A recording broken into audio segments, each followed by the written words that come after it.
Welcome to মনোবল global academy, the hub of scientific happiness.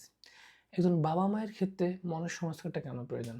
বাবা মারা সবসময় সন্তানদেরকে বলে যে হ্যাঁ তুই পারবি না, তুই পারবি না, তোর দ্বারা হবে না, তুই কিছুই করিস নাই, হ্যাঁ আগে ক্লাসে খারাপ করছিস, এই যে নেতিবাচক কথা অনবরত বলতে থাকে তো সন্তানের চেতনার মধ্যে বদ্ধমূল ধারণা তৈরি হয় যে না, মা তো আমার এই কথা বলে, বাবা তো আমার এই কথা বলে, প্রতিবেশীরা তো আমাকে এই কথা বলে, তো আমি মনে হয় পারবো না। এই যে নেতিবাচকতা, এই সংস্কারটা দরকার।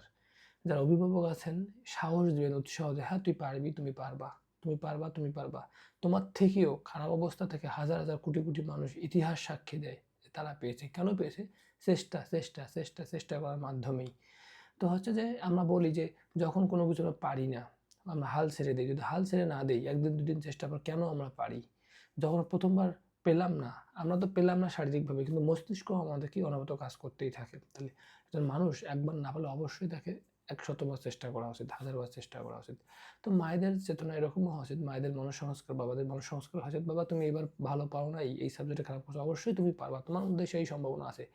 যিনি দার্শনিক কনফুসিয়াস সন্তানকে এভাবে বলতেন, তো তাদের সন্তানরা অনেক বড় হয়ে যায়। কী কারণে? এই পজিটিভ, হয়তোবা এই বছর ভালো করবা, ২ বছর, ৩ বছর, ৪ বছর, ৫ বছর, আপনি মারা যাওয়ার পরেও তো আপনার সন্তান মহান কিছু করতে পারে নাকি? তো এই আপনি ওইটুকুই দিয়ে যাবেন। এটা হচ্ছে বাবা মায়েদের মনের সংস্কার হওয়া দরকার।